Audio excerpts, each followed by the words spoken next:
susunod na programa ay rated G. Ito ay pwede sa lahat ng manonood.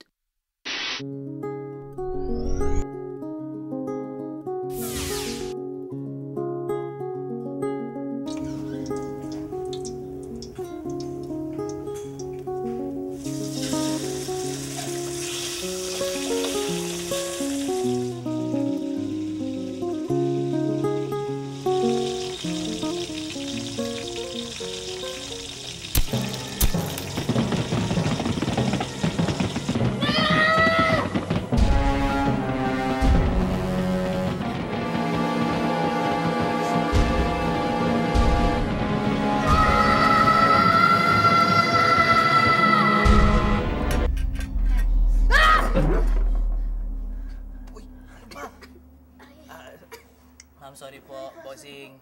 Bamer, sorry ha. Pasensya na po. Ay. Nakakaya ka naman. Ano ba nangyari sa'yo? Nakakatakot ang panaginip ko. Tumatakbo daw ako sa gitna ng kumukulong mantika. Kumukulong mantika?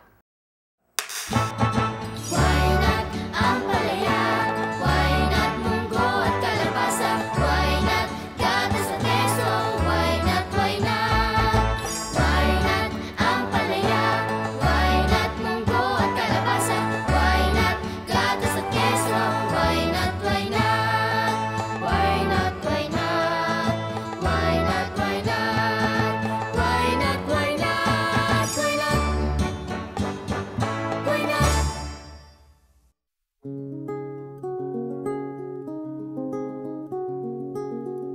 Kumukulong mantika? Oo. Ayoko na talaga ng mantika. Kahit kailan di na ako kakain ng prinitong pagkain. Kahit sumasarap ang pagkain kapag niluto sa mantika? Kaya ko naman tiisin yun eh. Kahit na masustansya ang mantika? Mantika! Masustansya! Di ba ginagamit lang yung panluto? Waiter, alam mo bang ang mantika ay hindi lamang nagpapasarap ng pagkain? Ito'y may mahalagang papel din ginagampanan sa ikalulusog na ating katawan. Meron po? Oo, ganito yan. Mayroong dalawang grupo ang sustansyang nakukuha natin sa pagkain. Ito yung macronutrients at micronutrients. Kabilang sa macronutrients ang mahalagang sustansya na kailangan ng ating katawan para mabuhay, kagaya ng carbohydrates, protein, at fats. Fats po? Ibig sabihin, yung bilbil ni Bob? Parang ganun nga. Ang mantika ay maaaring manggaling sa fats ng mga hayop at halaman.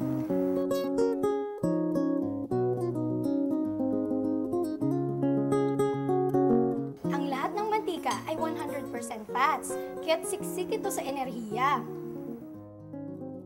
Mahigit doble ang taglay na calories ng fats kesa sa carbohydrate o sa protina. Ano po yung calories?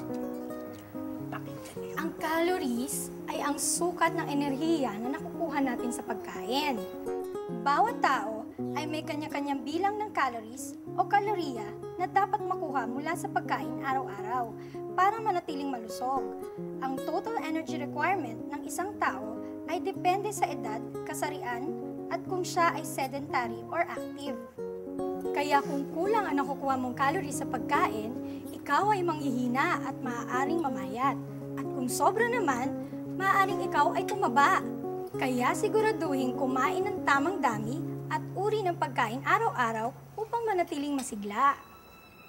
O ano, kumbinsido ka na ba sa kahalagahan ng mantika? Enerhiya lang ba mabibigay nito? Aba, hindi lang enerhiya.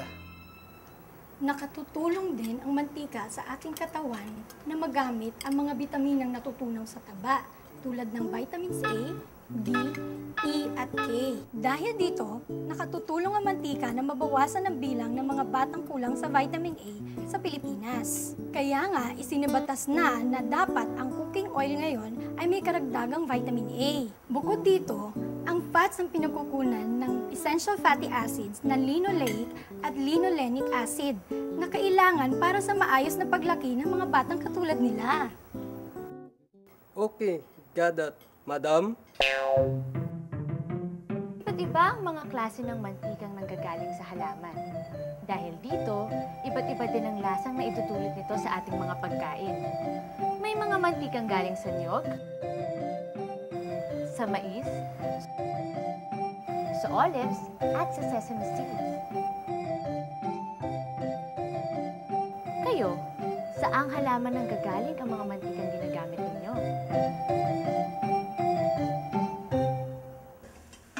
Mahilig ba kayong kumain ng piniritong pagkain?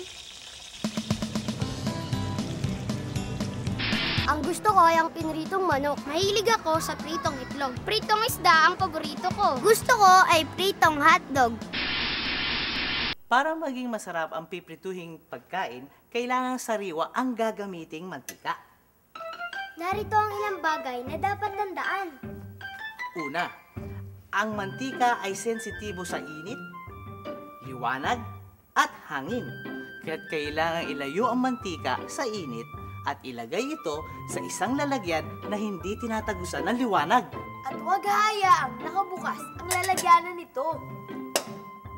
Mas maganda na ilagay muna ang mantika sa refrigerator kapag hindi nyo naman ito gagamitin. Tandaan, ang mantika na hindi sariwa ay mabaho o maanta ang amoy. Ang mantika na naiwan sa liwanag o matagal na nahanginan ay naluluma. At ang pagkaing niluto dito ay maanta rin ang lasa.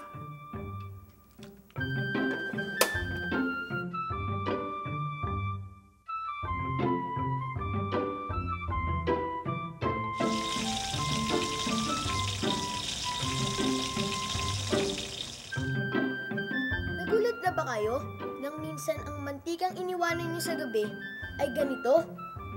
At pagkagising nyo sa umaga, ay naging ganito? Ito ang tinatawag na mantikang tulog.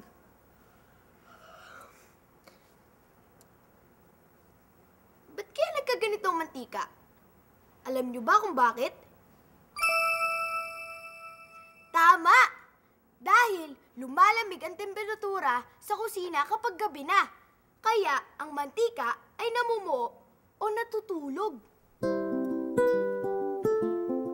Subukan nga natin.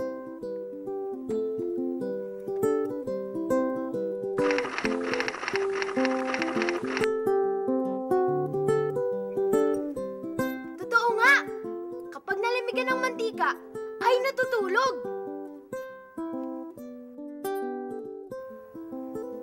Pero huwag kayong mag-alala. Kapag natulog ang mantika, ilagay lang ito ng ilang minuto sa kwarto kung saan normal lang ang temperatura. At mabilis din itong babalik sa dati nitong anyo. At narito na ang Daigdig ng Taba!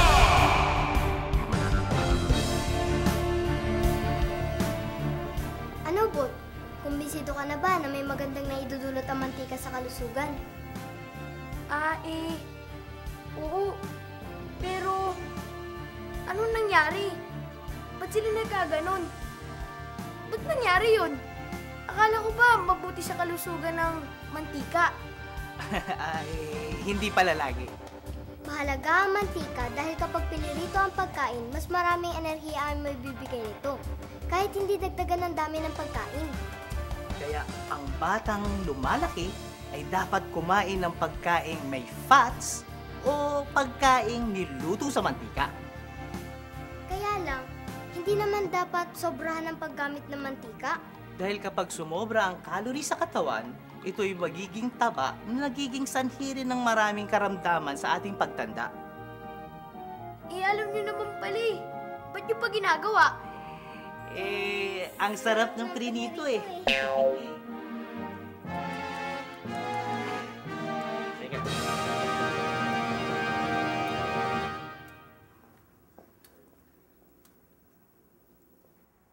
Kailangan maging maingat sa paggamit nito para tamang-tama lang na makabubuti sa kalusugan.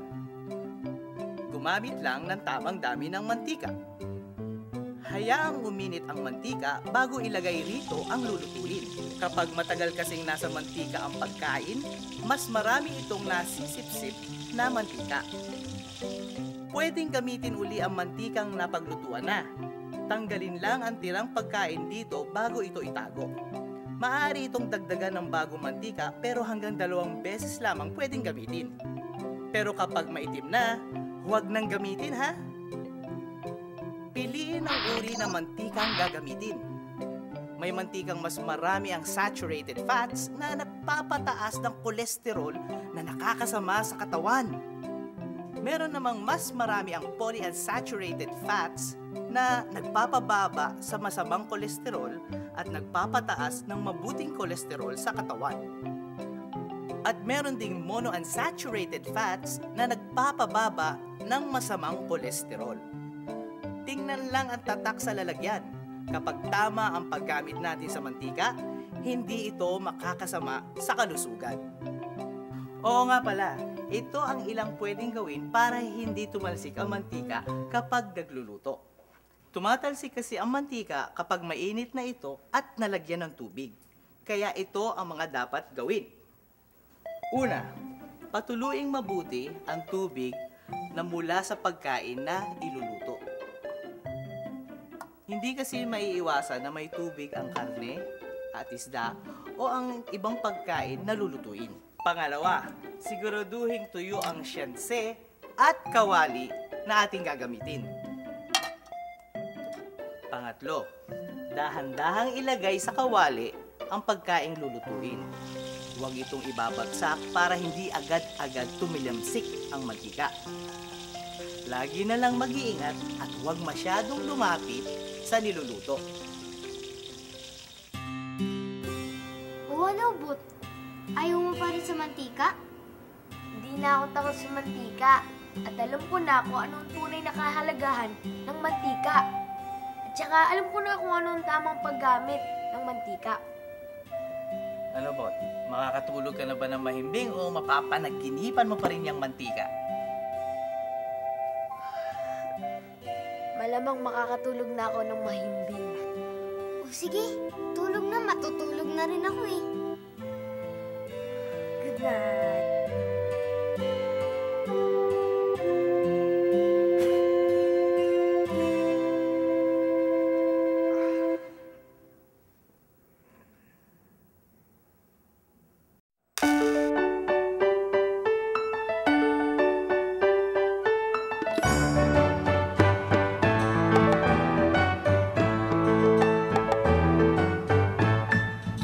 Sari-saring pagkain araw-araw, wag labis at wag kulang.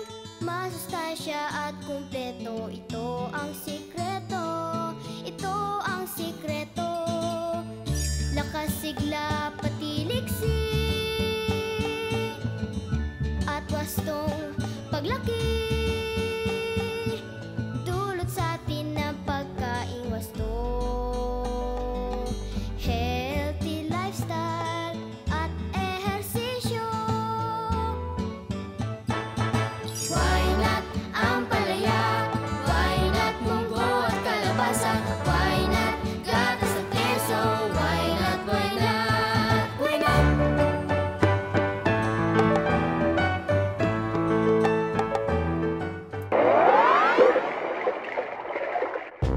Ugaliing mag-healthy lifestyle araw-araw, mag-exercise, umiwas sa mga bisyo tulad ng alak at sigarilyo, at kumain ng masusustansya para makaiwas sa mga sakit tulad ng cancer, diabetes at iba pa. Wastong nutrisyon, alamin, gawin at palaganapin.